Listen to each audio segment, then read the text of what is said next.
Let me ask you something quietly. If your income doubled tomorrow, would your discipline double? Or would your lifestyle? Pause.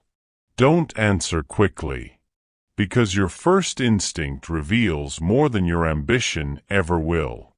There are people who earn more than you and still feel financially trapped. There are people who work harder than you and remain average.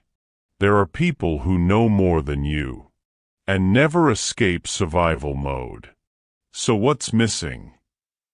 It's not intelligence. It's not access. It's not information. It's identity. You are not stuck because you lack opportunity. You are stuck because your identity is calibrated for comfort. That sentence probably made you slightly uncomfortable. Good. Discomfort is where awareness begins. You say you want wealth, but you also want safety. You say you want success, but you also want approval. You say you want growth, but you don't want to outgrow anyone. And that conflict is expensive, because wealth is not blocked by your ambition. It is blocked by the emotional patterns you protect. You don't rise to the level of your goals. You fall to the level of your identity. And identity is invisible. That's what makes this dangerous. You defend your current income level. You defend your environment. You defend your spending habits. You defend your excuses. You defend your comfort. Not because you're lazy, but because your nervous system is trained for familiarity. And familiarity feels safe, even when it keeps you small. Let's tell the truth. If hard work guaranteed wealth, every exhausted person would be rich. If intelligence guaranteed wealth, every educated person would be financially free. If knowledge guaranteed wealth, every podcast listener would be building assets. But they're not. Because money does not respond to effort alone. It responds to structure. And structure requires emotional maturity. Money amplifies who you already are. If you are impulsive, more money makes you more impulsive. If you seek validation, more money increases your need to display it. If you fear visibility, more money increases your anxiety. If you avoid responsibility, more money increases your pressure. And pressure exposes identity. That's why many people subconsciously avoid wealth. Not because they don't want it, but because they don't want the exposure it brings.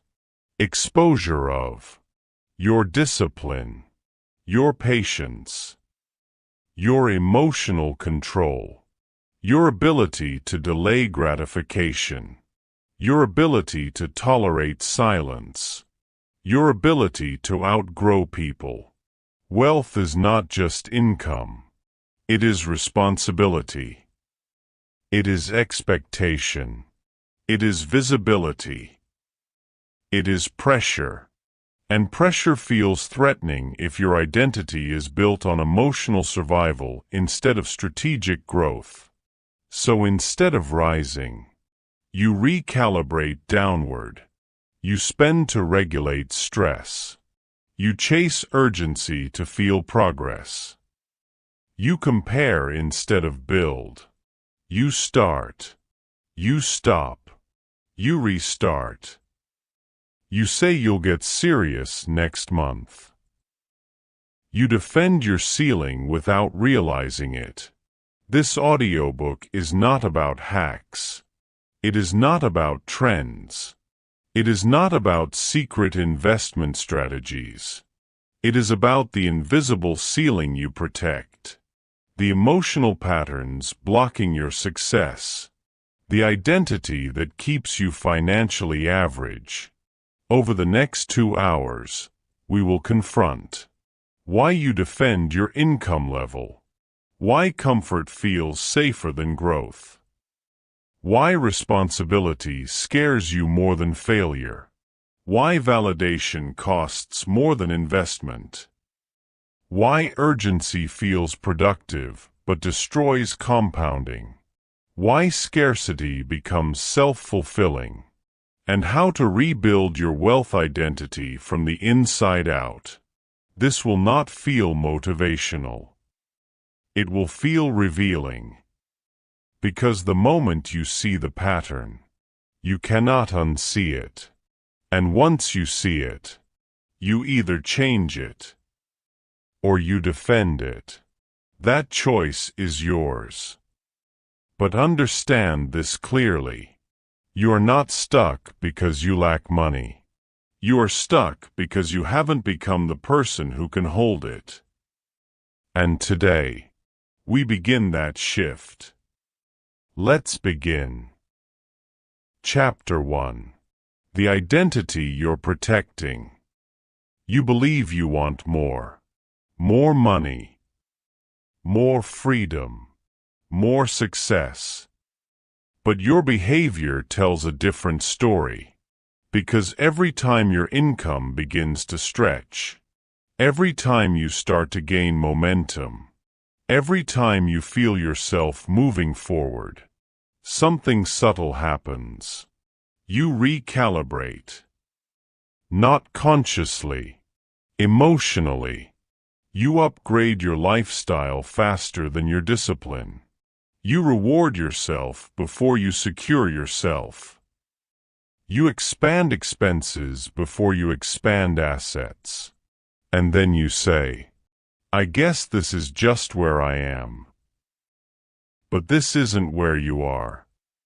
It's who you are protecting. Let's talk about identity.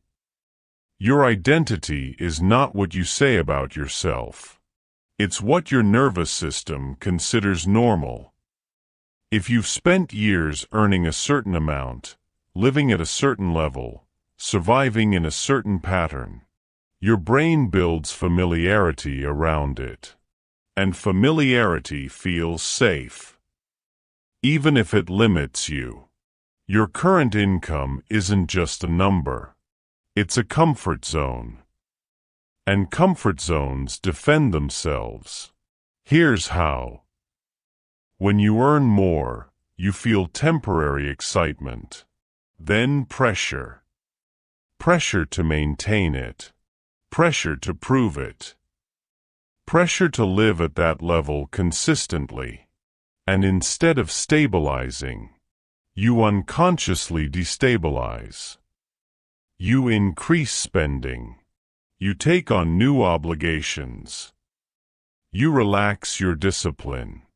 You tell yourself, I deserve this. But what you're really saying is, I'm not comfortable holding more yet. This is called financial homeostasis. Just like your body resists sudden temperature change, your identity resists sudden financial expansion. You return to baseline, because baseline feels safe. Let's go deeper.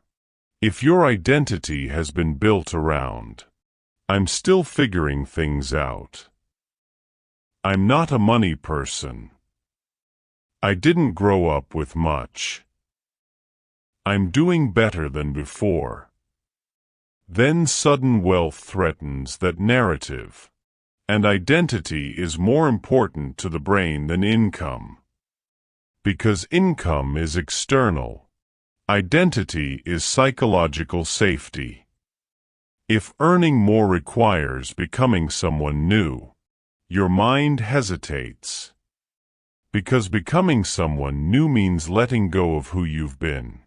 And that feels like loss. Even if who you've been is financially limited. Here's something uncomfortable. Some people don't sabotage money because they fear poverty. They sabotage money because they fear responsibility. More money means more decisions, more expectation, more accountability, less excuse. When you're financially average, you can blame timing. You can blame background. You can blame opportunity. When you have resources, you must manage them. And management exposes maturity.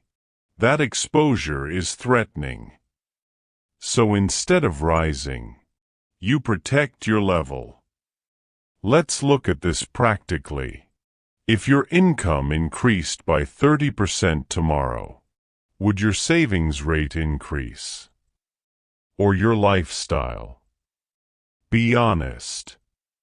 If the first thought was, I could finally upgrade, that reveals your calibration. Upgrading feels natural.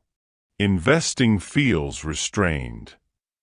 Because restraint feels unfamiliar, and unfamiliar feels unsafe. Identity is not logical. It is emotional. If you grew up hearing, money changes people. Rich people are arrogant. Don't get too ahead of yourself. Stay humble. Those phrases become internal ceilings. You may consciously desire wealth, but subconsciously fear what it represents. Visibility, judgment, separation, power. And power is intimidating if you were never trained to hold it. So instead of stepping into it, you soften yourself. You spend instead of invest. You delay instead of execute. You talk instead of position. Not because you lack intelligence, but because your identity pulls you back to familiar ground. Let me say this clearly. You are not where you are financially by accident. You are there because your internal thermostat is set there. And thermostats reset automatically. Until consciously changed. That means the first step is not earning more. It is expanding what feels normal. Normal to save aggressively. Normal to delay gratification. Normal to think in decades. Normal to hold pressure calmly.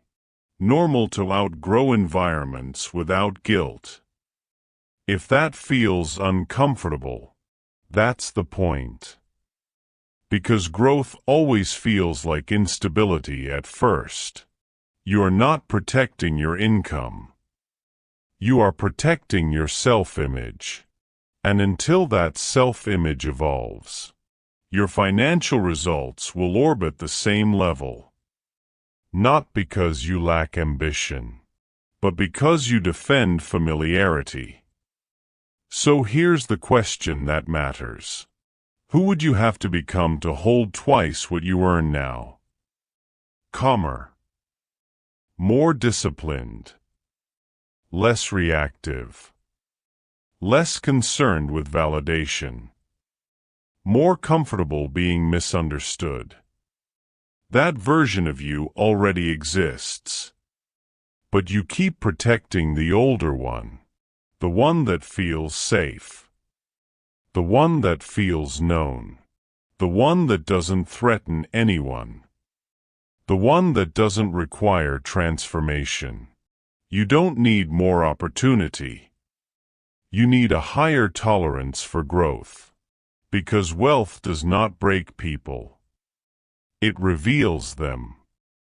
And if you want to earn more, you must become someone who feels normal at that level. Not excited. Not overwhelmed. Normal. In the next chapter, we confront something even more uncomfortable. Why comfort is more addictive than failure. and why staying average feels safer than winning. Let's continue. Chapter 2. Comfort is more addictive than failure. Failure doesn't keep you average. Comfort does. Let that sit. Most people believe they're stuck because they're afraid of failing. That's not true. They're stuck because they're addicted to staying the same. Failure is dramatic. It hurts. It embarrasses you. It forces change. Comfort is quieter. It numbs you. It makes you feel fine. And fine is the most dangerous financial position you can live in. You're not desperate. You're not starving. You're not collapsing. You're just comfortable enough. And comfort kills urgency. But here's the twist. It doesn't kill the urgency to escape. It kills the urgency to transform. There's a difference. You want more money. But you don't want more discomfort. You want success. But you don't want instability. You want growth. But you don't want to outgrow your environment. Comfort becomes your compromise. You tell yourself, I'm doing okay. I'm better than I was. At least I'm not struggling. And slowly, okay becomes your ceiling. Let's go deeper. Comfort is addictive because it regulates your nervous system. Your brain prefers predictable income over uncertain expansion. Predictable bills. Predictable lifestyle. Predictable stress. Even predictable dissatisfaction. Because dissatisfaction you understand feels safer than transformation you don't. You don't hate being average. You hate being uncomfortable. And building wealth is uncomfortable. Saving aggressively feels restrictive. Investing feels uncertain. Delaying gratification feels painful. Outgrowing people feels isolating. Holding larger responsibility feels heavy. So instead of building upward, you stabilize sideways. You stay just successful enough to avoid panic, but not disciplined enough to build power. This is where most people live. In the middle. The middle feels safe. The middle feels socially acceptable. The middle doesn't threaten anyone. But the middle never compounds. Let me ask you something uncomfortable. If your life stayed exactly like this for the next 10 years, would you be proud? Or would you slowly resent yourself? Be honest. Because comfort today becomes regret tomorrow. And regret compounds faster than money ever will. Here's what nobody tells you. Comfort doesn't just stop growth. It rewires ambition. The longer you stay comfortable, the smaller your dreams become. You adjust. You rationalize. You lower the target. You tell yourself, I don't need that much. That's not important to me. I value peace. But sometimes what you call peace is disguised stagnation.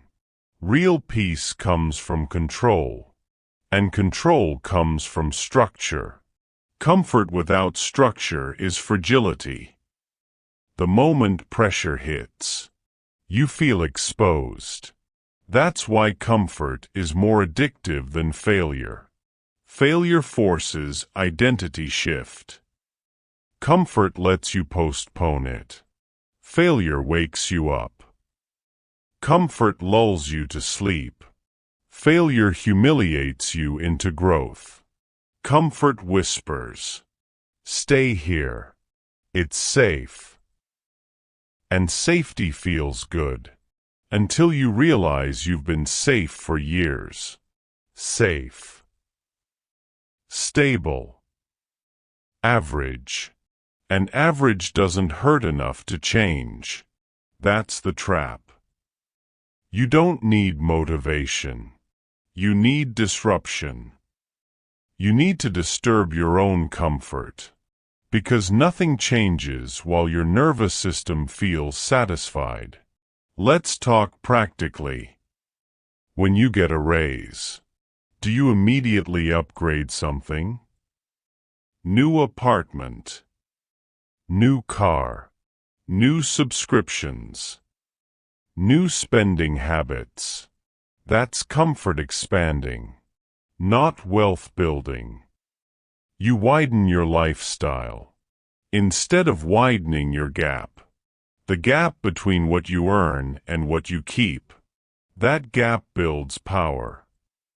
But power requires restraint, and restraint feels like loss. So you avoid it. You choose visible upgrades over invisible positioning, because upgrades feel rewarding. Investments feel delayed, and the brain prefers immediate relief over long-term leverage. Comfort trains you to prefer now over later. Wealth rewards later over now. That conflict is why most people stay stuck.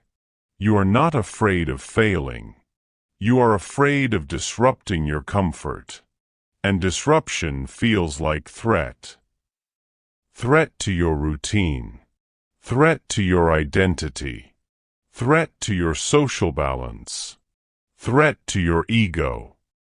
So instead of risking instability, you choose stability without growth. Let me say something directly.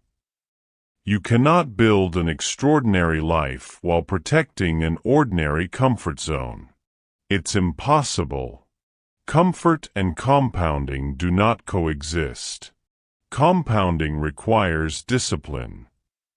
Discipline requires discomfort. Discomfort requires emotional maturity. And emotional maturity requires accepting that growth feels unstable at first. The wealthy are not superhuman. They simply tolerate discomfort longer. They delay gratification longer. They withstand isolation longer. They endure invisibility longer. And because they endure longer, they compound longer. Average people want excitement. Wealthy people want position.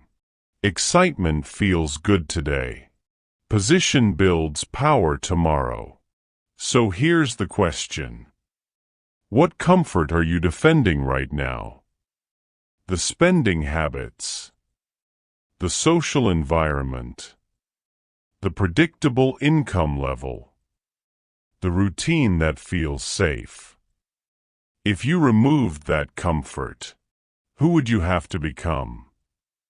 More disciplined, more structured, more patient, less reactive. That version of you feels unfamiliar, and unfamiliar feels dangerous. But that's where growth lives. Comfort is not evil. It's just seductive. It convinces you that average is acceptable. That fine is enough. That later is guaranteed. But later is expensive.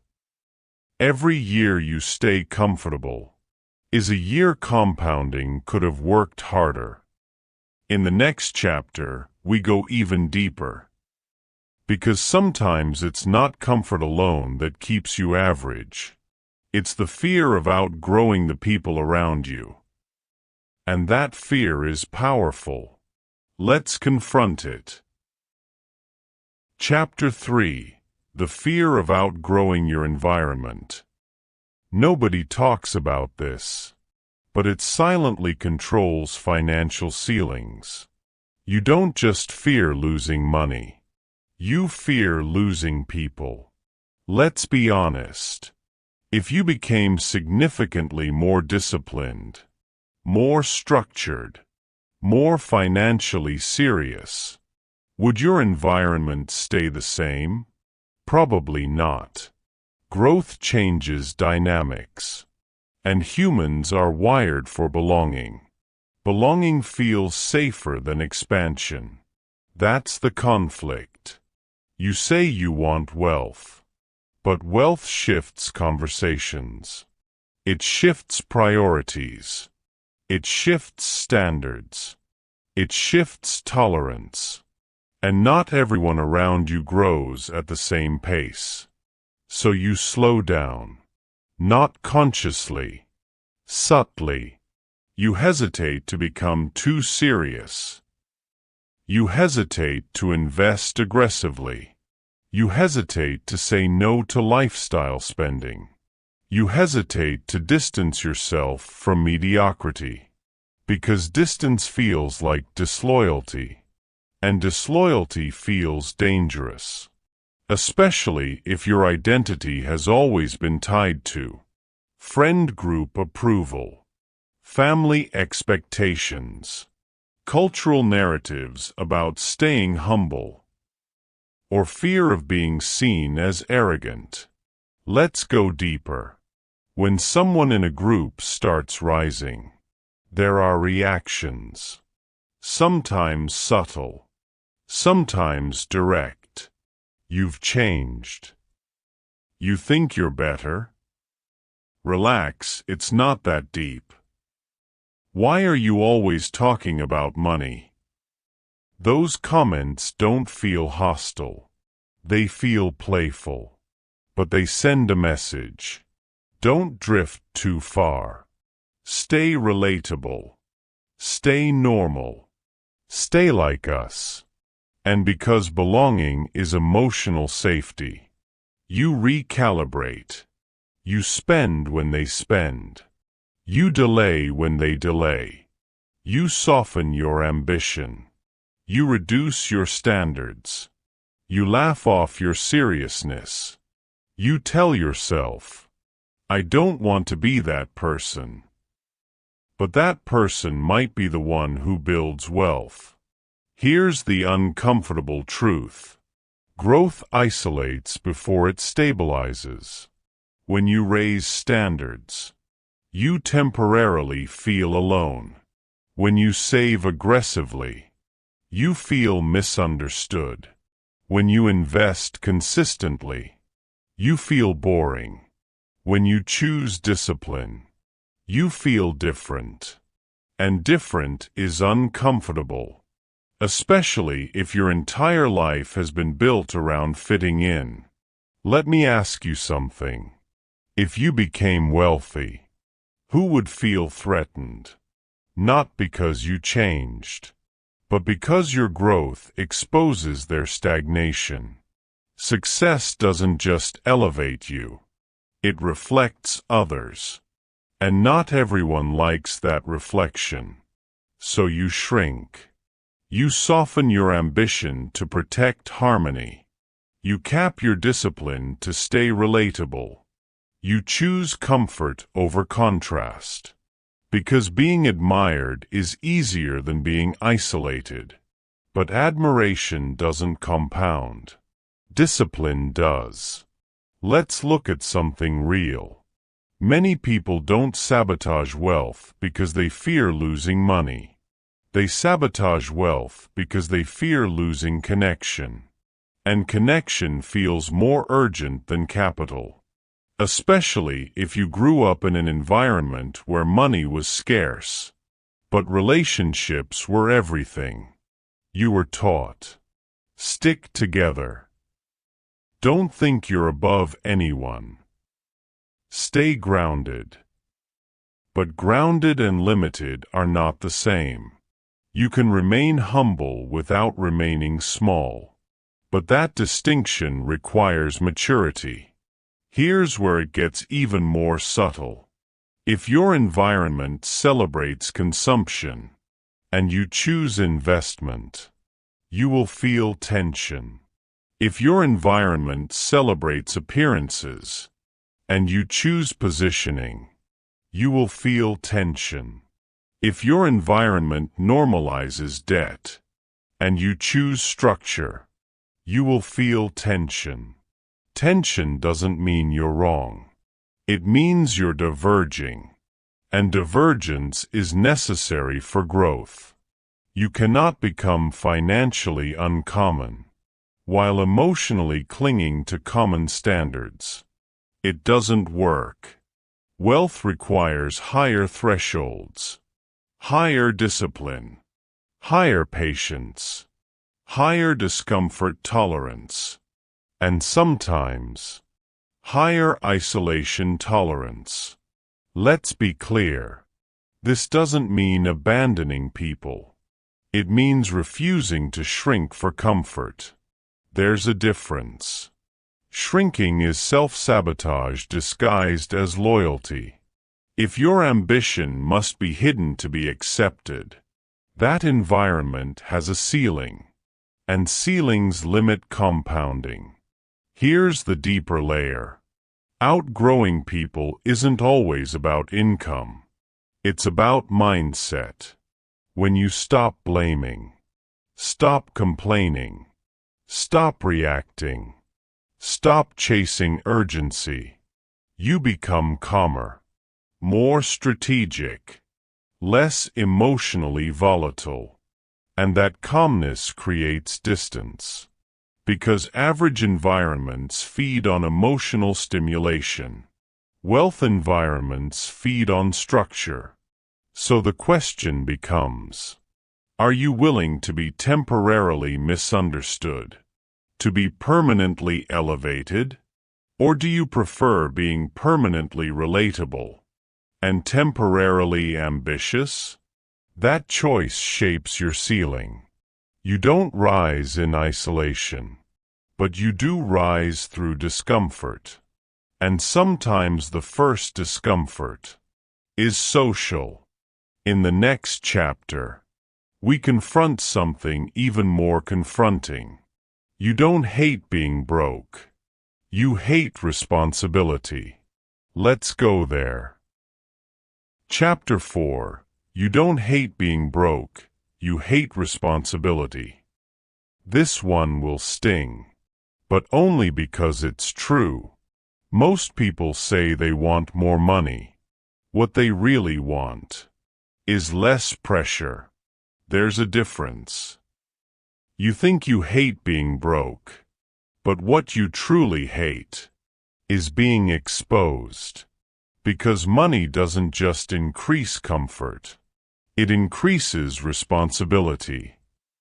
More money means more decisions, more accountability, more consequences, more visibility, more expectation.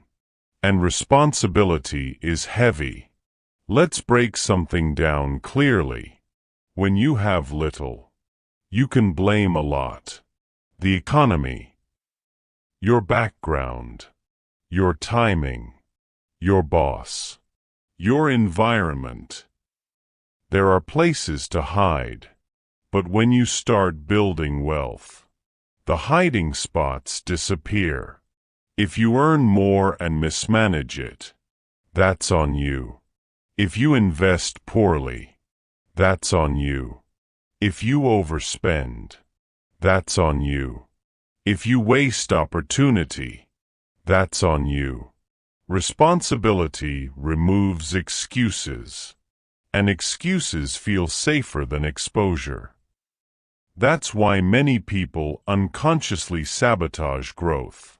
Because growth requires ownership. And ownership feels vulnerable. You can't complain and build at the same time. You can't blame and compound simultaneously. You can't play victim and investor. Those identities conflict. Let's go deeper. Money amplifies character. If you are disciplined, it expands discipline. If you are reactive, it expands reactivity. If you lack structure, it magnifies chaos. So when people say, "I'm not ready for more," sometimes they're right. Not financially, emotionally. Because more money will expose weaknesses. Weak budgeting, weak impulse control, weak long-term thinking, weak boundaries. And exposure is uncomfortable. It's easier to say, "I just need a better opportunity," than to say, "I need stronger habits." Here's something subtle. Responsibility feels like pressure. Pressure feels like stress. Stress feels threatening. So your brain chooses the level of income that matches your current emotional capacity. Not your ambition. Your capacity. If your emotional capacity is low, you will unconsciously cap your growth. Because growth brings complexity. Complexity requires maturity. Maturity requires emotional regulation. Let me ask you something direct. If your income doubled tomorrow, would your systems be ready? Would your discipline expand? Would your investing increase? Would your lifestyle stay stable? Or would spending accelerate? If spending accelerates faster than structure, you are not avoiding poverty. You are avoiding responsibility. Because responsibility says, allocate first, position first, build assets first. And that feels restrictive. It feels like loss. Loss of freedom. Loss of flexibility. Loss of impulse. But what you call freedom is often lack of structure. Real freedom is control. Control over time.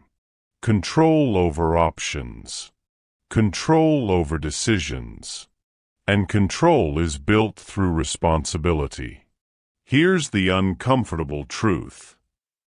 When people say they want financial freedom, many actually want financial relief.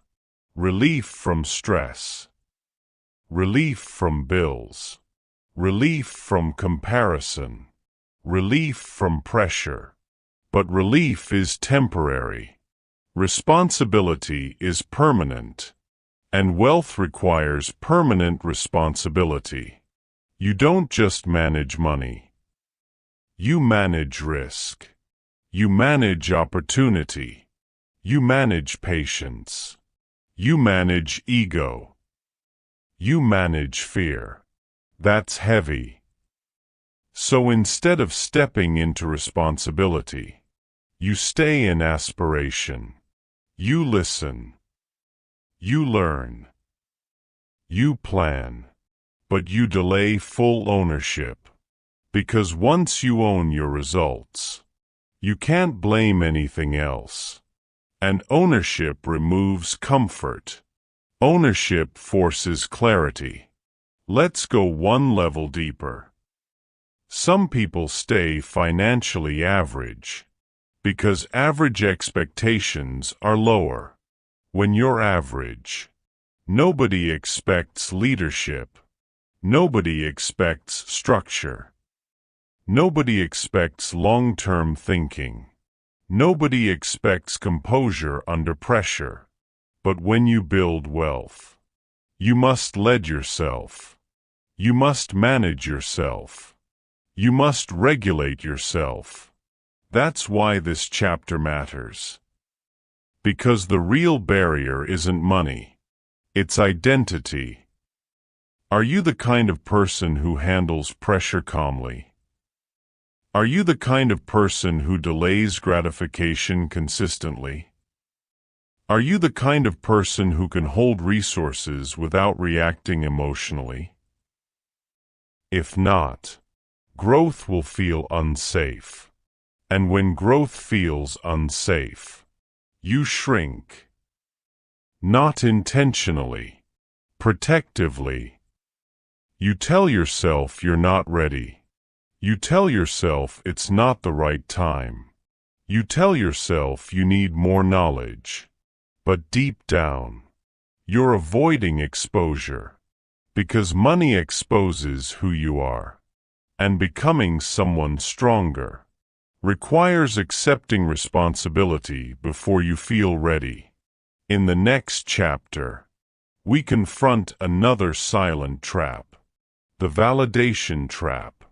Because sometimes you don't want wealth. You want to look wealthy.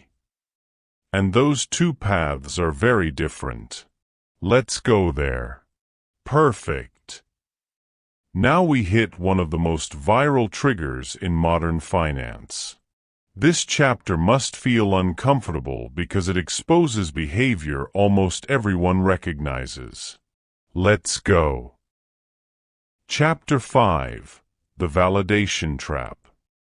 You don't always spend to enjoy. You spend to be seen. And that difference changes everything. Let's say something honest. A large percentage of financial decisions are not about utility. They're about perception. Not, do I need this?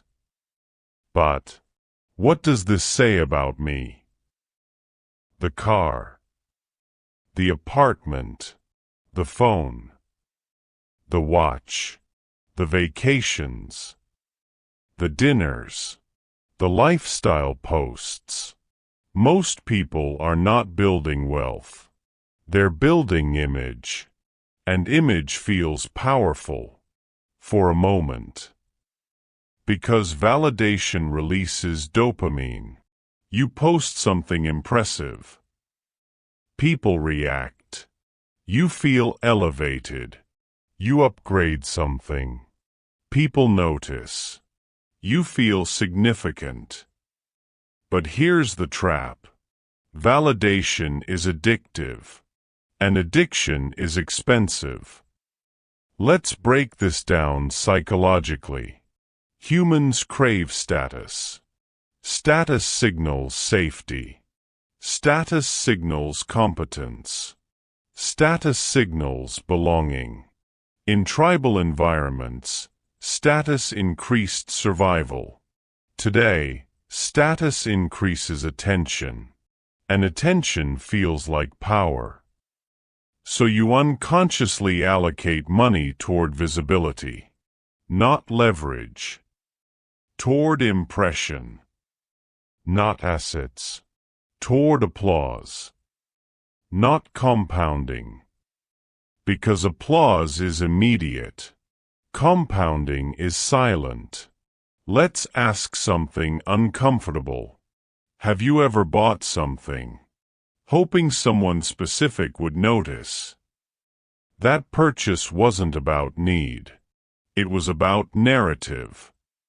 You weren't buying the object. You were buying identity. I've made it. I'm progressing. I'm not behind. I'm doing well. But wealth doesn't require announcement. Only insecurity does. That's hard to hear. But it's real. When your identity depends on visible upgrades, you are emotionally dependent on perception. And perception fluctuates. Which means your financial behavior fluctuates too. The wealthy think differently. They prioritize position over performance. Performance is visible. Position is structural. Performance says, "Look at what I bought." Position says, "Look at what I own quietly." Performance consumes capital. Position compounds capital. Here's where it gets even more dangerous. Social media magnifies the validation trap. You don't just compare locally. You compare globally. You see someone younger earning more, someone traveling more, someone upgrading faster, someone winning publicly. Your brain registers threat, not logically, emotionally, and spending becomes defense. Defense against feeling behind. Defense against feeling average. Defense against invisibility. So you upgrade. Not because you need to. Because you feel pressure to. And pressure erodes discipline. Now let's go deeper. Validation feels like power. But true power is independence from validation. If you need approval to feel successful, you are emotionally leveraged. And leveraged emotions make leveraged financial decisions. You overextend. You overspend. You overcommit. You overdisplay. Because display brings relief. But relief fades. So you repeat the cycle.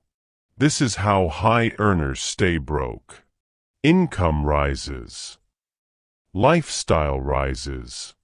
Validation rises. Savings stagnate. Assets stay weak. But appearance improves. And appearance is seductive. Let me ask you something directly. If nobody could see your purchases, would you still make the same ones? If no one could applaud your lifestyle, would you still maintain it? That answer reveals your psychology. Because wealth is built in invisibility, in delayed gratification, in quiet positioning, in saying no when nobody would know, in allocating when nobody is watching.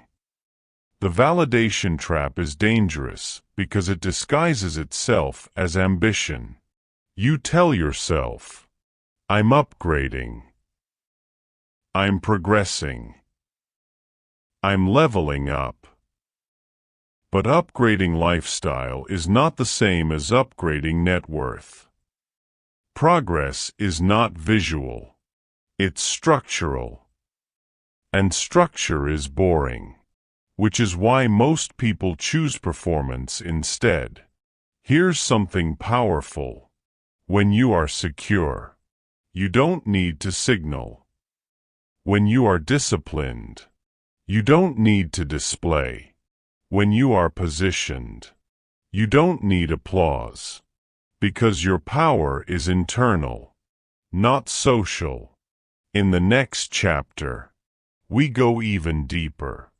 Because validation doesn't operate alone. It operates alongside comparison.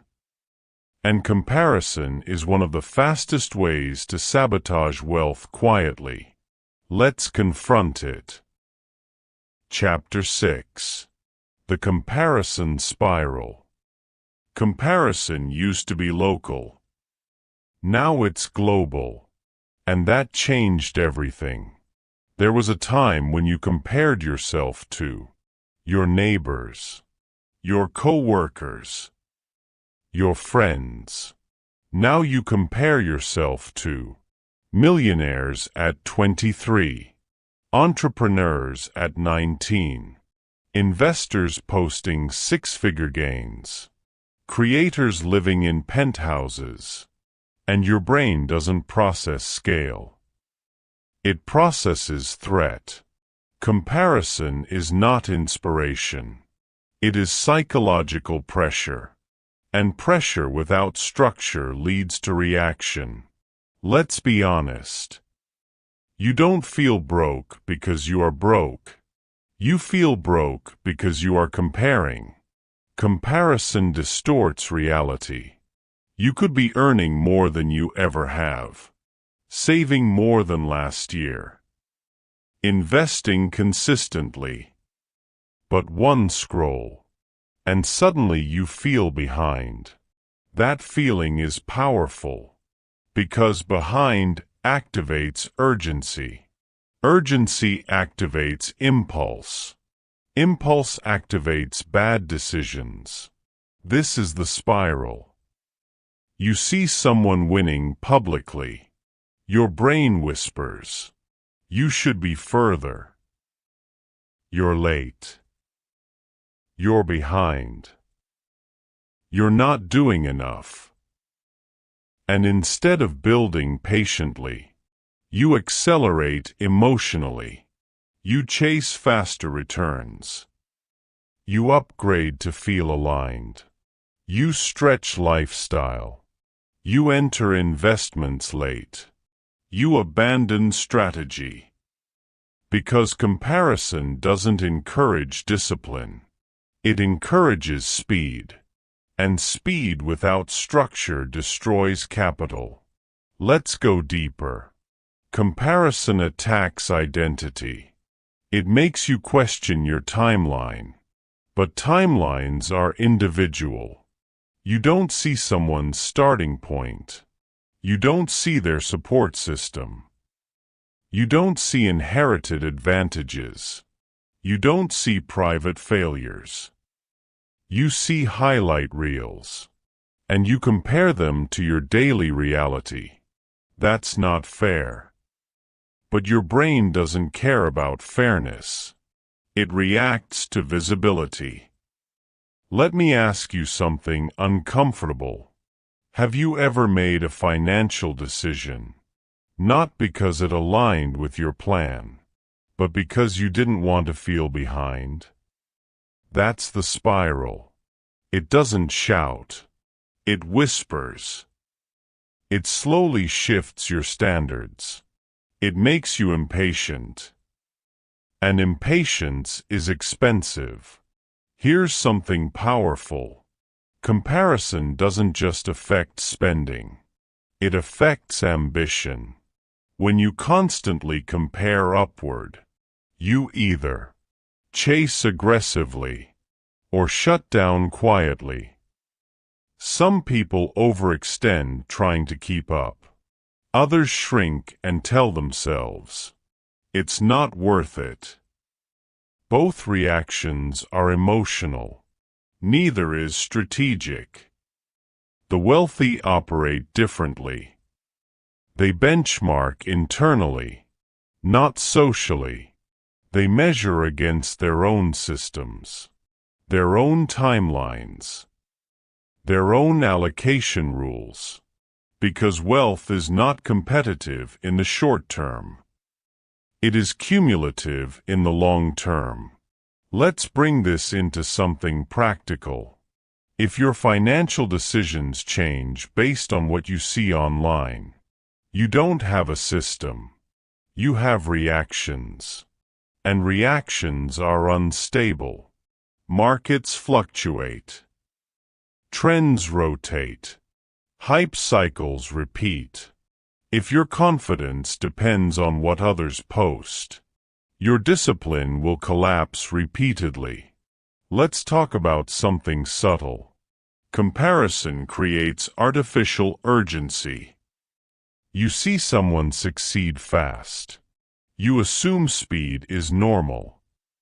But what you don't see, the decade of preparation, the failures before visibility, the compounding before the breakthrough. Overnight success is rarely overnight. It is often invisible work finally surfacing, but your brain only sees the surface. So you demand acceleration.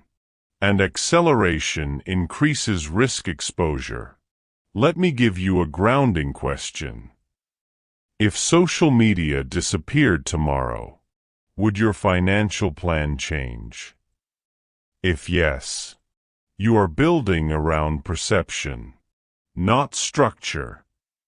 Wealth builders reduce comparison inputs. They limit noise. They protect focus.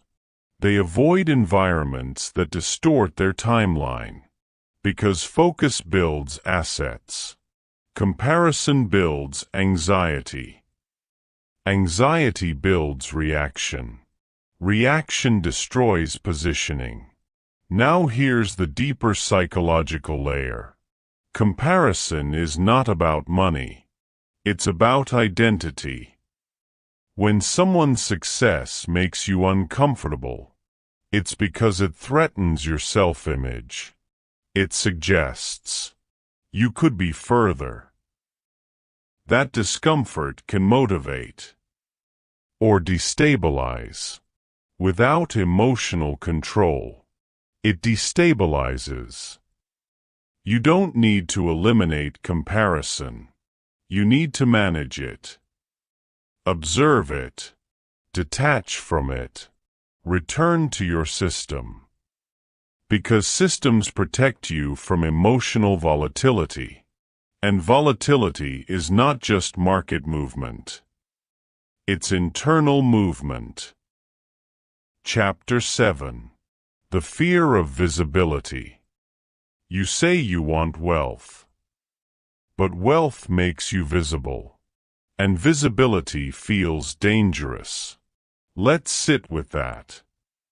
When you have nothing, you can move quietly. You can blend in. You can avoid expectation. You can stay unnoticed. But when you build something meaningful, people look. They observe. They judge. They question. They expect. And expectation feels heavy. Some people don't avoid wealth because they fear losing money. They avoid wealth because they fear being seen. Seen succeeding. Seen failing. Seen changing. Seen rising. Visibility removes invisibility. And invisibility feels safe. Let's break this down psychologically. If you grew up in an environment where standing out created pressure, you learned to shrink. If success created jealousy, you learned to dim. If attention brought criticism, you learned to stay small. Those patterns don't disappear when you grow older. They evolve. Now, instead of shrinking socially, you shrink financially. You don't aim too high. You don't scale too fast. You don't build too visibly. You don't step too far ahead. Because ahead means exposure. And exposure feels vulnerable. Let me ask you something uncomfortable. If you became financially successful, who would start watching you differently? Family, friends, colleagues. Would they expect support, advice, leadership, money? Would they question how you did it? Would they assume you changed? Visibility comes with projection, and projection feels heavy.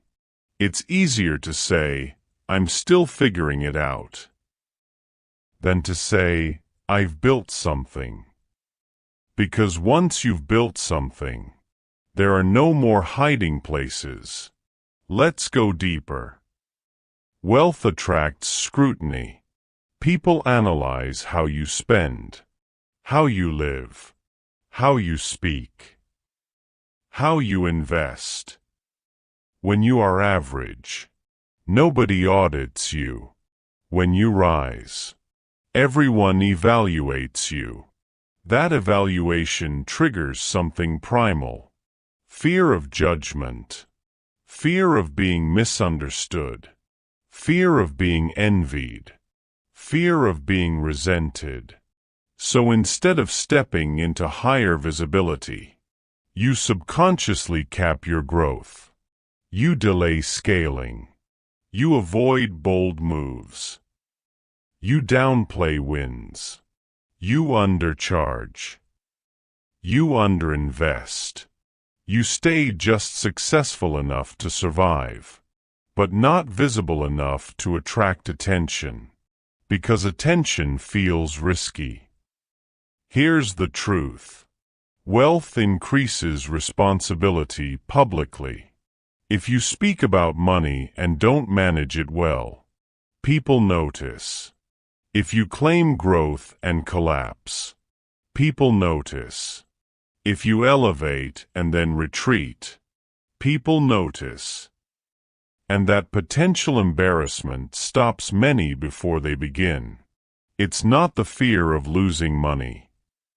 It's the fear of losing image. Visibility forces integrity, and integrity requires alignment. Alignment requires maturity. Some people would rather stay hidden than evolve. Let's bring this into something practical. Have you ever held back from posting progress? Avoided raising your prices? Delayed launching something bigger? Minimized your ambition around others? Not because you couldn't do it, but because you didn't want attention? That's visibility fear. And it's subtle. It disguises itself as humility, as patience, as strategy. But underneath it is fear of being seen at a higher level.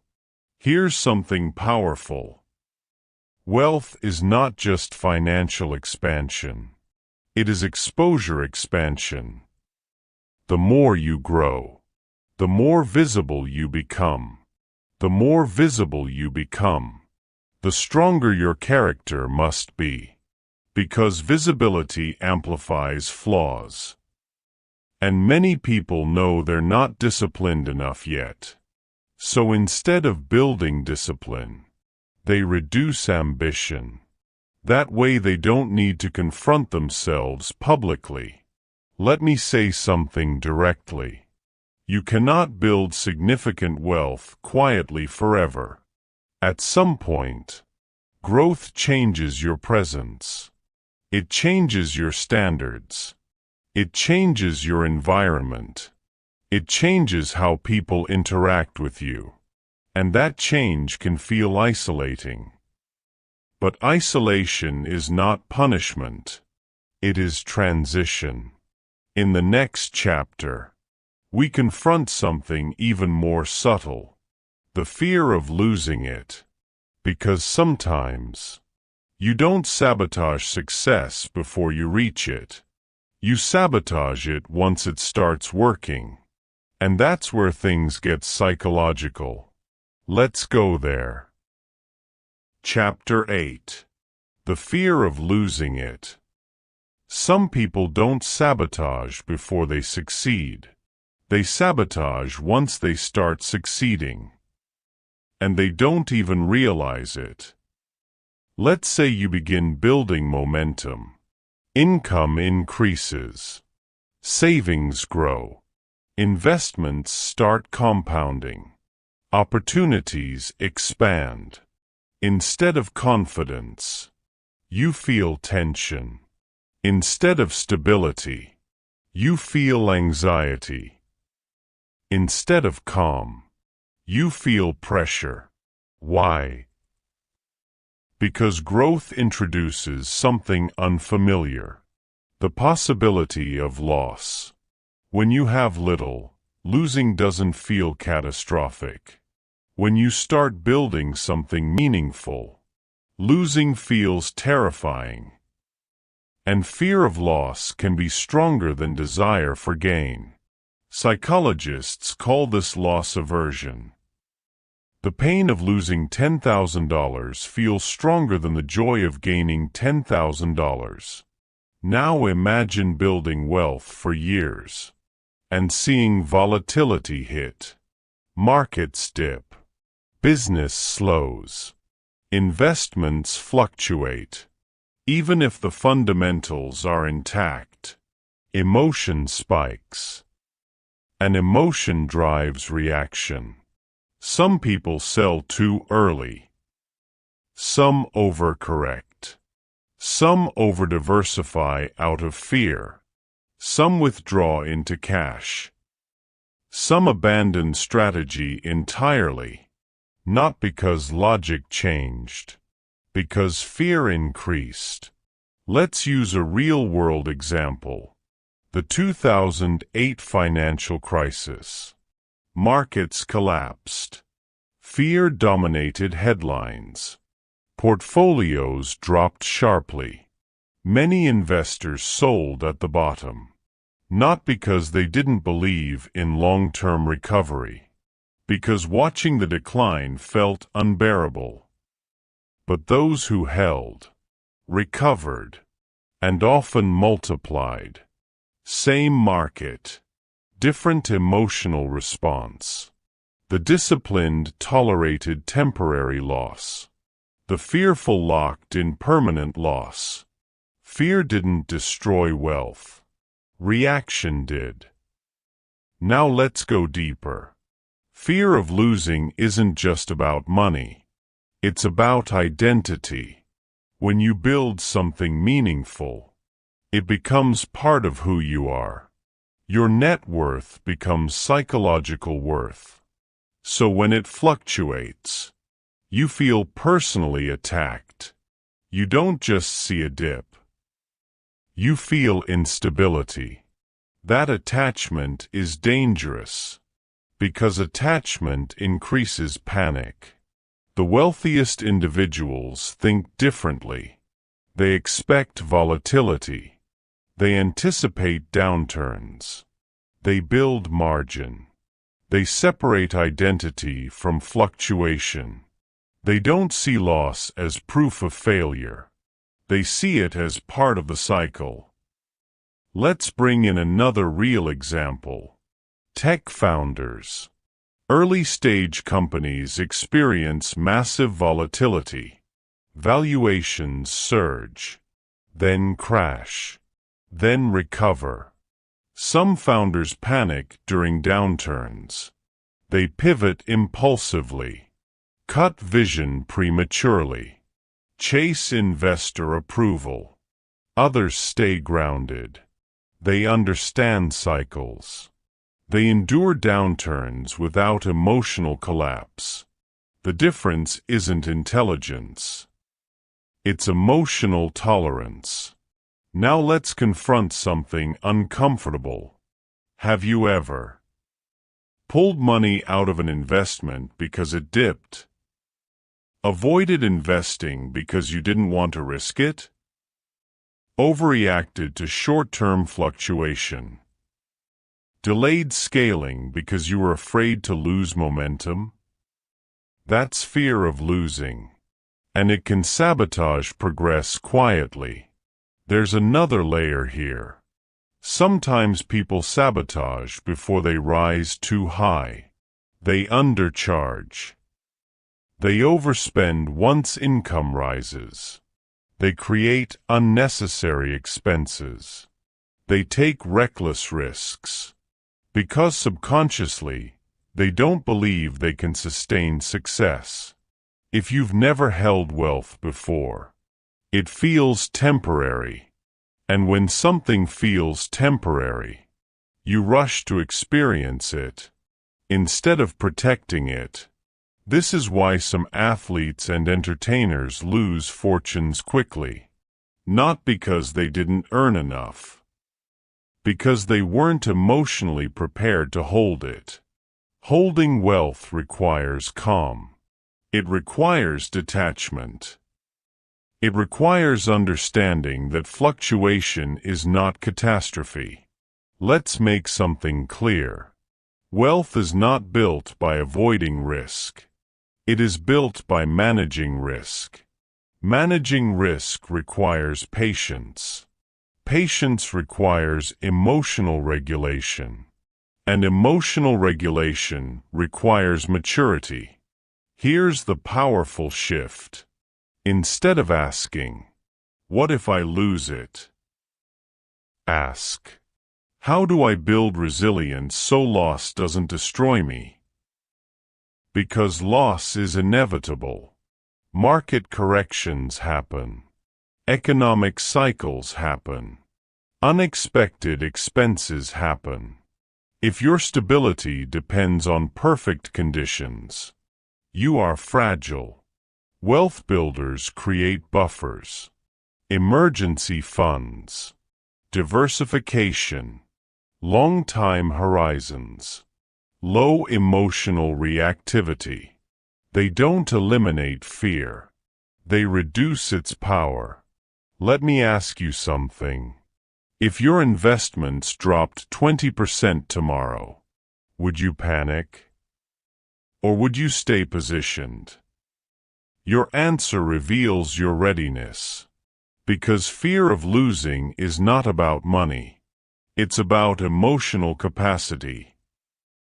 In the next chapter, we confront something even deeper. The scarcity identity. The belief that there's never enough. And that belief silently controls behavior more than income ever could. Let's go there. Chapter 9. The scarcity identity. There are people who earn $40,000 and feel stable. There are people who earn $400,000 and feel anxious. The difference is not income. It's identity. Scarcity is not a bank balance. It's a lens. And if your identity is rooted in scarcity, no amount of money will feel enough. Let's start here. Scarcity says, there's not enough. Someone will take it. It won't last. I have to move fast. I can't relax. And when that belief becomes identity, it shapes every financial decision. Scarcity creates urgency. Urgency creates reaction. Reaction destroys structure. Let's go deeper. If you grew up in financial instability, scarcity may have been survival. Bills were tight. Opportunities felt limited. Security felt temporary. Your nervous system adapted. It learned to stay alert, to scan for danger, to act quickly. That survival mechanism helped you then. But now, it may be sabotaging you, because wealth requires calm. And scarcity is restless. Scarcity pushes you to spend before it disappears, grab before it's gone, chase before you're late, hold tightly out of fear. It makes saving feel risky. It makes investing feel threatening. It makes generosity feel dangerous. Because the identity says, if I let go, I won't recover. That belief is powerful, and often unconscious. Let me ask you something. When you receive money, do you feel relief? Or do you feel pressure to move it quickly? If money feels like something that might vanish, you treat it differently. You rush to use it. Because you don't trust stability. And distrust erodes compounding. Let's bring in a real-world example. Lottery winners. Sudden wealth. No internal wealth identity. Many lose it within years. Not because they lacked opportunity, because their scarcity identity remained intact. If your identity says, money comes and goes, it will go. If your identity says, I need to experience this now, you will experience it now, but not protect it. Now let's look at generational wealth families. They don't just inherit assets. They inherit stability thinking, long-term planning, delayed gratification, multi-decade strategies, risk management. They think in decades. Scarcity thinks in days. That's the difference. Scarcity says, what if it runs out? Abundance says, how do I position this for growth? One reacts. The other allocates. Scarcity also creates comparison. If there's not enough, then someone else having more feels threatening. Instead of inspiration, you feel competition. Instead of calm, you feel pressure. And pressure distorts decisions. Scarcity identity often shows up like this. You undercharge because you fear losing clients. You overwork because you fear missing opportunity. You hoard cash but avoid investing. You hesitate to delegate because you fear losing control. You panic during downturns. You overextend during upswings. Everything feels fragile. Now let's go even deeper. Scarcity identity is not just about money. It's about self-worth. If you believe your worth is fragile, your finances will feel fragile. If you believe opportunities are rare, you will rush them.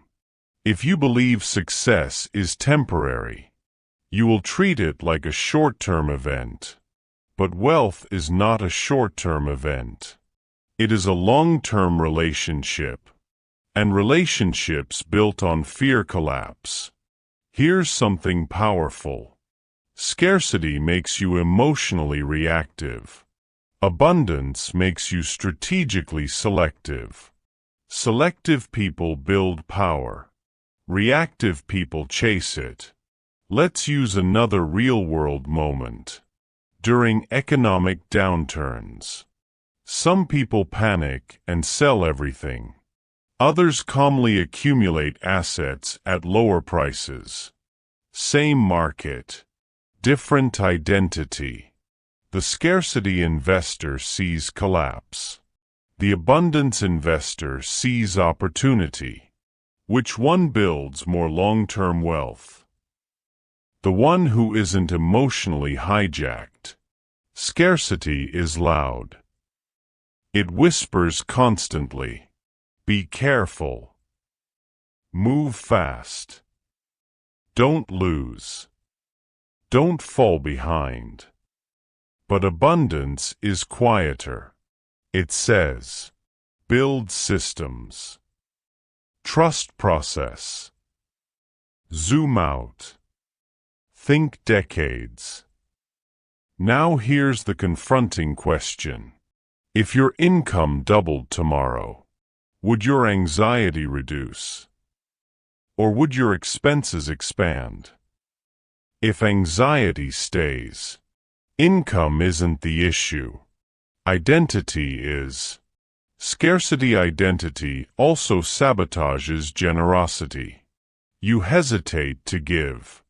Hesitate to invest in yourself. Hesitate to take calculated risks. Because your mind is protecting survival.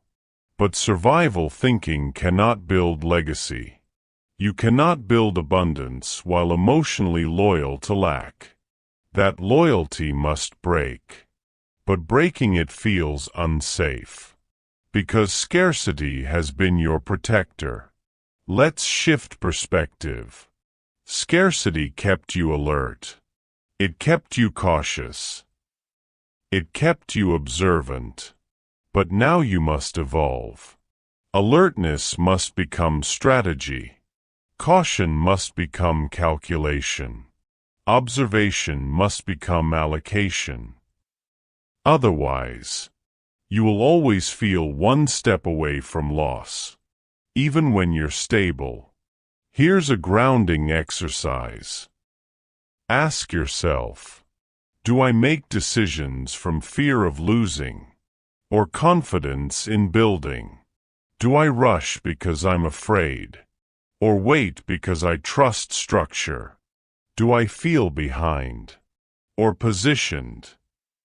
Those answers reveal your lens. Scarcity identity is powerful, but it is not permanent. It can be rewired through systems, through long-term thinking, through consistent allocation, through evidence of stability. You must prove to your nervous system that you are safe, not by spending, by structuring. Because wealth is not emotional excitement. It is emotional stability. And stability is built slowly.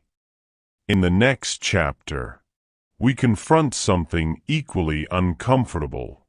Discipline feels like loss. And that emotional resistance is why most people never cross into real wealth. Let's go there. Chapter 10. Discipline feels like loss.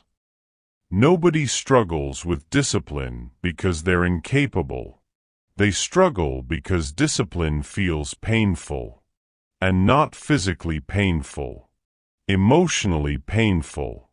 When you choose discipline, you are choosing not to do something else. And the brain interprets that as loss. You choose to invest. You lose the chance to spend. You choose to save. You lose immediate pleasure. You choose to delay gratification. You lose instant validation. You choose to build quietly. You lose applause. That emotional friction is real. And most people never examine it. Let's break something down clearly. Your brain is wired for immediate reward. Dopamine spikes from anticipation. Scrolling, buying, upgrading, posting, celebrating. Those are short feedback loops. Investing, saving, compounding, automation. Those are long feedback loops. Long loops feel empty at first, because the reward is invisible. So when you choose discipline, your brain feels deprived, not because you are actually losing something, but because you are postponing stimulation, and postponement feels like loss. Let's go deeper. When you say no to an impulse purchase, there is a moment of discomfort. When you decline an expensive social outing, there is a moment of tension. When you skip upgrading your lifestyle, there is a moment of resistance. That moment is the growth zone. But most people interpret that moment as suffering. So they relieve it. They spend. They justify. They bend the rule. They treat themselves. And every time you relieve discipline tension with spending, you train your brain to associate discipline with pain. So discipline becomes something to avoid, instead of something to master. Let's use a real-world example. Look at high earners who still struggle financially. Doctors, athletes, entrepreneurs. Income is not the issue. Lifestyle discipline is. When income rises, expectations rise. And when expectations rise faster than structure, spending expands. Because saying no to expansion feels like loss. If you earn more but still live modestly, people question it. If you grow but don't upgrade visibly, it feels like you're missing out. That emotional pressure is real, and discipline means tolerating it. Let's say something powerful. Discipline is not about restriction. It is about prioritization. But prioritization requires saying no, and saying no always feels like loss. If you choose health, you lose junk food. If you choose strength, you lose comfort. If you choose wealth, you lose short-term indulgence. But loss is temporary. Positioning is permanent. The wealthy understand something critical. Discipline hurts today, but regret hurts longer. The pain of saving now is smaller than the pain of instability later. The pain of investing now is smaller than the pain of missed compounding. But the brain does not calculate long-term regret emotionally. It calculates short-term discomfort.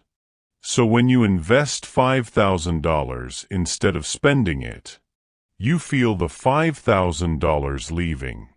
You don't feel the future $50,000 growing. That invisible gap tests maturity. Now let's examine something even more subtle.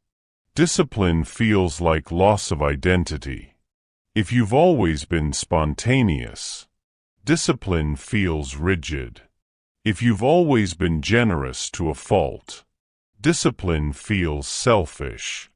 If you've always been expressive with money, discipline feels restrained. So building wealth requires identity shift, and identity shift feels destabilizing. Let's bring in a grounded example. During market downturns, disciplined investors continue contributing. Even when fear rises, that discipline feels painful. You're investing while headlines scream collapse. Emotion says, stop. Structure says, continue. Choosing structure feels like emotional loss, but over decades, it compounds. The emotional investor seeks relief. The disciplined investor seeks position. One feels better today. The other builds security tomorrow. Here's another layer. Discipline requires consistency without applause. Nobody celebrates your automated investment. Nobody congratulates your emergency fund.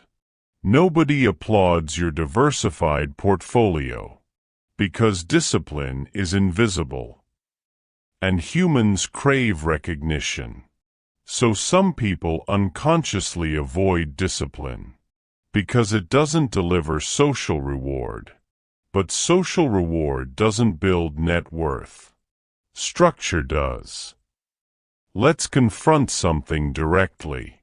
Have you ever told yourself, I'll start saving seriously next month. I'll invest once I feel stable. I'll tighten up after this trip. I'll build structure when things calm down. That delay is emotional avoidance, because discipline feels restrictive, and restriction feels like loss. But here's the reframe. Discipline is not loss. It is leverage. Every dollar you allocate strategically works for you. Every dollar you impulse spend works against you. Every disciplined action strengthens identity. Every indulgent override weakens it. Identity compounds too. You don't just build assets. You build patterns. And patterns determine ceilings. Now let's go even deeper. Why does discipline feel especially painful in modern culture? Because culture celebrates display, upgrade, flex, show, travel, consume. Quiet restraint is not glamorous, but glamour fades. Compounding grows. Let's compare two lives. One person upgrades lifestyle every raise. Another person increases asset allocation every raise. 5 years later, the first feels successful. The second is becoming powerful. 10 years later, the first feels pressured. The second feels stable. 20 years later, the first wonders where the money went. The second controls options. The difference was not opportunity. It was emotional tolerance for discipline. Here's a powerful phrase to anchor this chapter. Discipline feels like loss until you understand leverage. When you understand leverage, you don't feel deprived. You feel strategic. Now let me ask you something honestly. When you say you want wealth, do you also want the discomfort required to build it? Because you cannot separate the two. If you want the outcome, you must accept the emotional friction. The wealthy are not more intelligent. They simply tolerate discipline tension longer. They delay relief longer. They say no more often. And because they say no more often, they say yes to freedom later. In the next chapter, we confront something that often overrides discipline completely. Urgency addiction. The need for speed. The craving for fast wins. And why chasing fast growth quietly destroys slow wealth. Let's go there. Chapter 11. You're addicted to urgency. You don't lack opportunity. You lack patience. And patience is uncomfortable in a culture addicted to speed. Let's say something direct. Urgency feels like progress, even when it isn't. When you move fast, when you act quickly, when you chase aggressively, you feel alive. You feel in motion. You feel ahead. But motion is not positioning. And urgency is not strategy. Urgency is emotional. Strategy is structured. Most people confuse the two. Let's break down what urgency addiction looks like. You check your investments daily. You switch strategies frequently. You chase trending assets. You pivot businesses too quickly. You jump into opportunities without full analysis. You exit positions early because growth feels too slow. You feel restless when nothing dramatic is happening. That restlessness is the addiction. Modern culture trains it into you. Fast growth stories. Overnight success. Viral wins. Crypto surges. Stock spikes. Quick flips. Everything is marketed as immediate, but compounding is slow. And slow feels like losing in a fast world. So you accelerate. And acceleration without structure increases risk. Let's use a real-world example. The dot-com bubble. Late 1990s. Internet stocks exploded. Valuations made no logical sense. But urgency dominated. Get in now. You're missing out. This is the future. People rushed. Not because they analyzed fundamentals. Because they felt behind. And feeling behind activates urgency. When the bubble burst, trillions evaporated. Not because the internet wasn't real. Because urgency replaced discipline. Let's bring it closer. Crypto cycles. Every bull market creates urgency. Stories of overnight millionaires. Massive returns in short windows. People enter at emotional highs. Why? Because waiting feels like loss. They don't want to miss the wave, but they ignore volatility. When corrections hit, fear replaces greed. They exit. Loss locked in.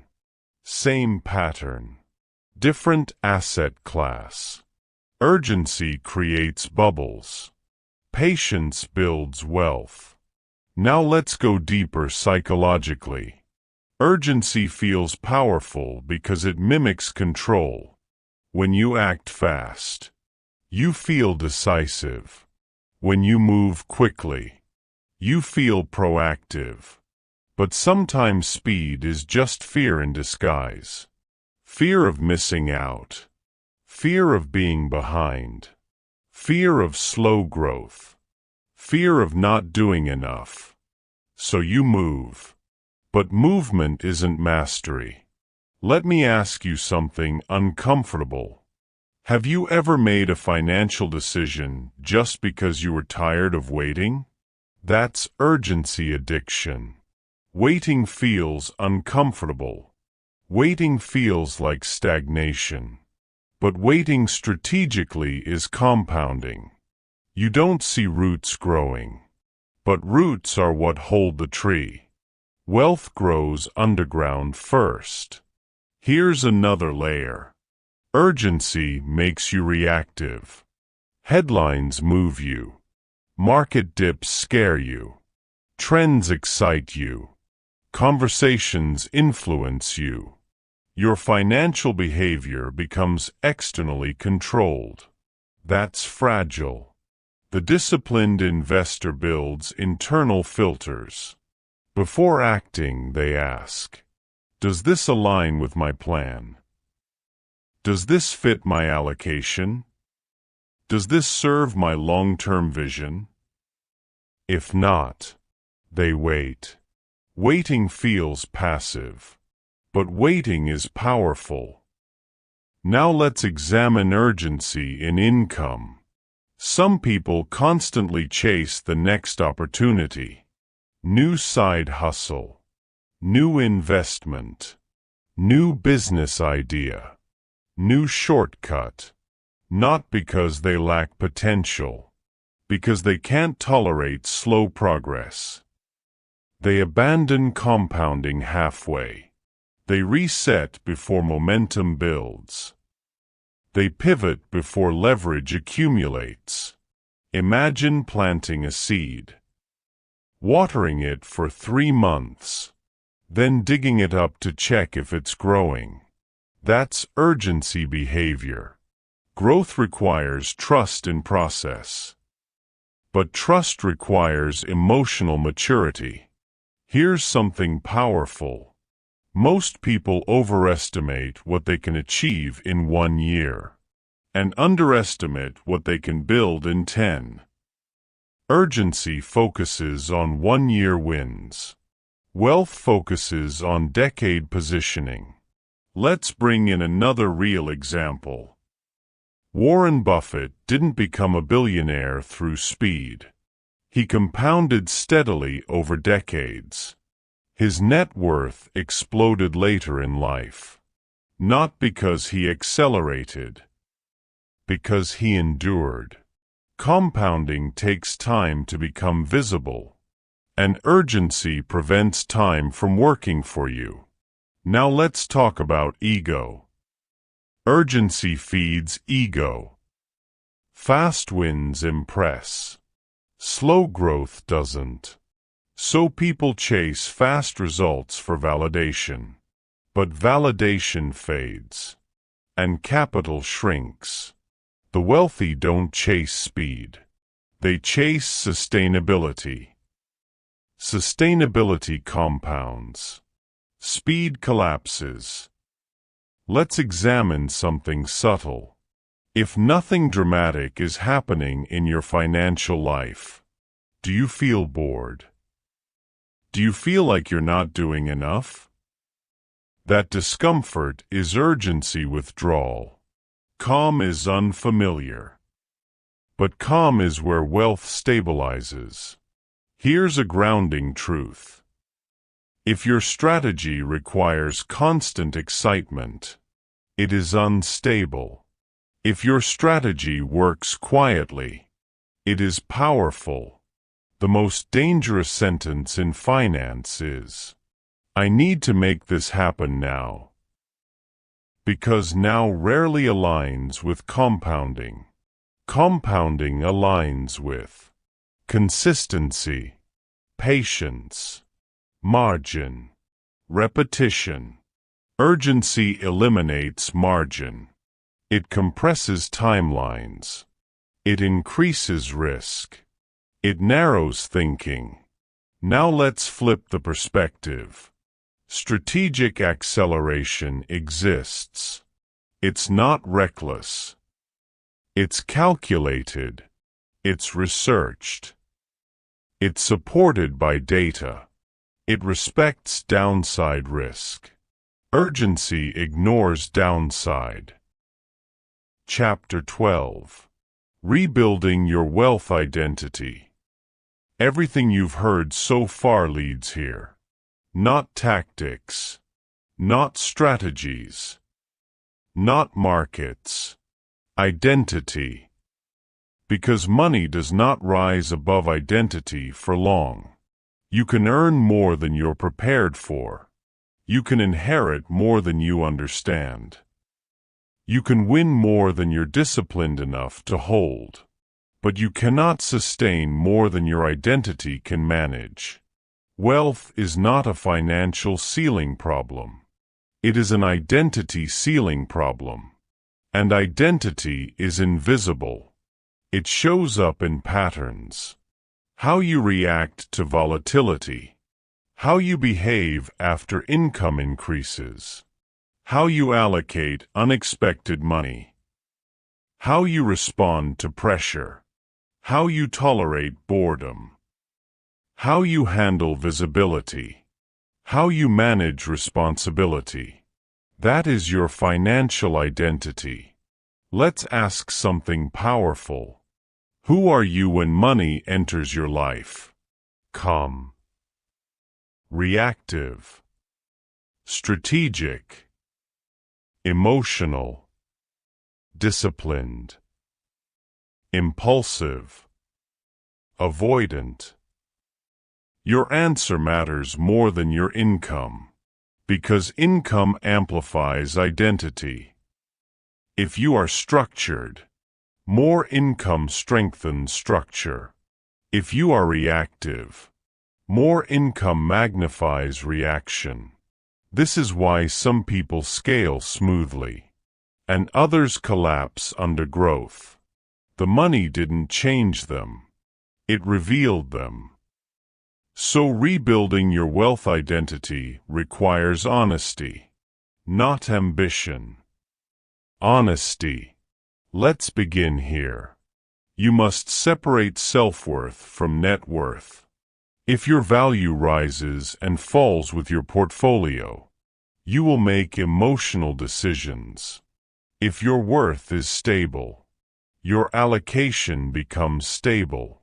That stability compounds. Next shift. You must redefine what success feels like. Right now, success may feel like upgrading, visible growth, external validation, speed, momentum. But wealth identity reframes success as consistency, calm, control, optionality, margin. Margin is power. Power is freedom. Freedom is stability. This shift is subtle, but it changes everything. Now let's talk about systems. Emotion fluctuates. Systems stabilize. Wealth identity says, I don't rely on motivation. I rely on structure. Automated investing. Predefined allocation rules. Spending thresholds. emergency buffers, long-term planning. Systems protect you from yourself, and maturity means accepting that protection is necessary. Next shift. Time horizon. Scarcity identity thinks in weeks. Urgency identity thinks in months. Wealth identity thinks in decades. Decades remove panic. Decades remove comparison. Decades reduce volatility emotionally. When you zoom out far enough, short-term fluctuations lose power. The wealthy don't react to noise. They adjust only to structural change. Now let's bring in a real-world example. Consider generational wealth families. They don't build thinking about 1 quarter. They think about 30 years. Estate planning, trust structures, diversified portfolios, risk buffers. That mindset is identity-based. They see wealth as stewardship, not stimulation.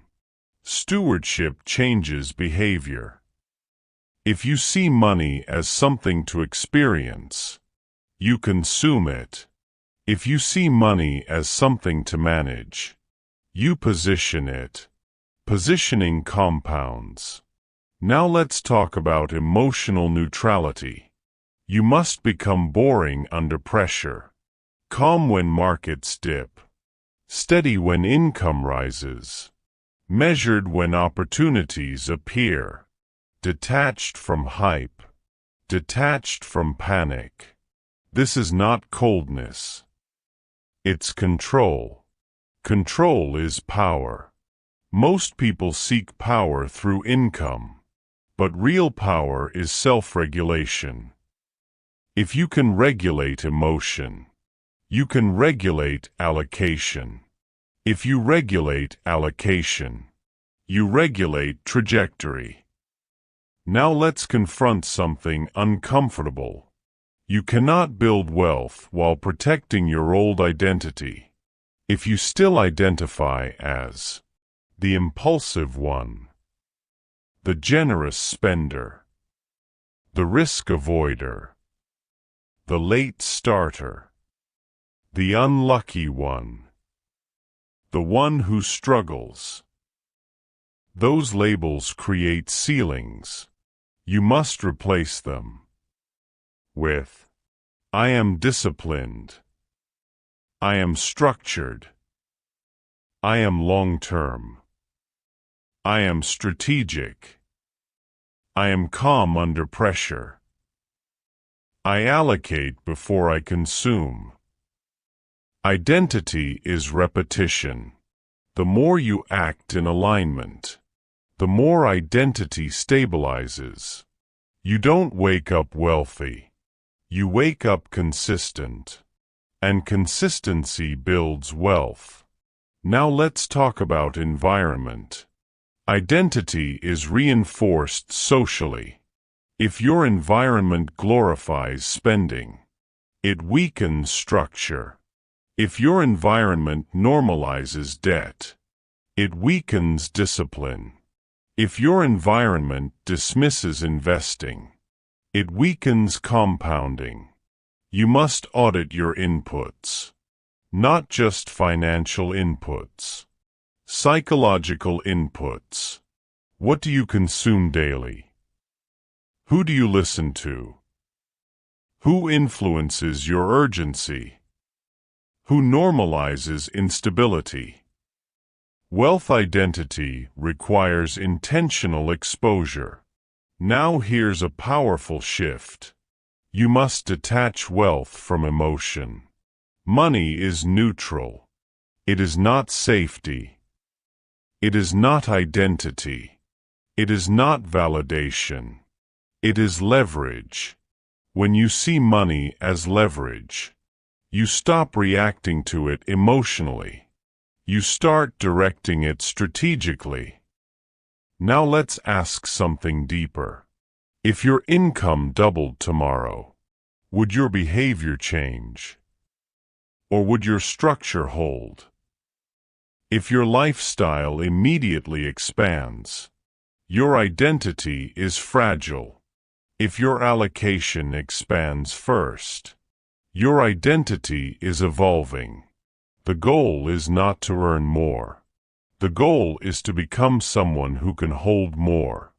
Holding requires emotional regulation, long-term thinking, clear allocation systems, margin for error, detachment from validation, tolerance for boredom, patience during volatility. That is wealth identity. And once that identity stabilizes, money becomes a byproduct, not the goal. Here's the final reframe. Stop asking, "How do I get rich?" Start asking, "Who do I need to become to hold wealth?" Because when identity shifts, income follows. When discipline stabilizes, assets grow. When emotion quiets, compounding accelerates. And when you become internally unshakable, external fluctuation loses power. Wealth is not built by what you earn. It is built by who you become. And becoming requires responsibility. It requires maturity. It requires choosing structure over stimulation. It requires choosing patience over urgency. It requires choosing positioning over applause. Now the question is not, can you earn more? The question is, can you hold more? Because if you can hold it, you can build it. And if you can build it, you can sustain it. And if you can sustain it, you are no longer chasing wealth. You are embodying it.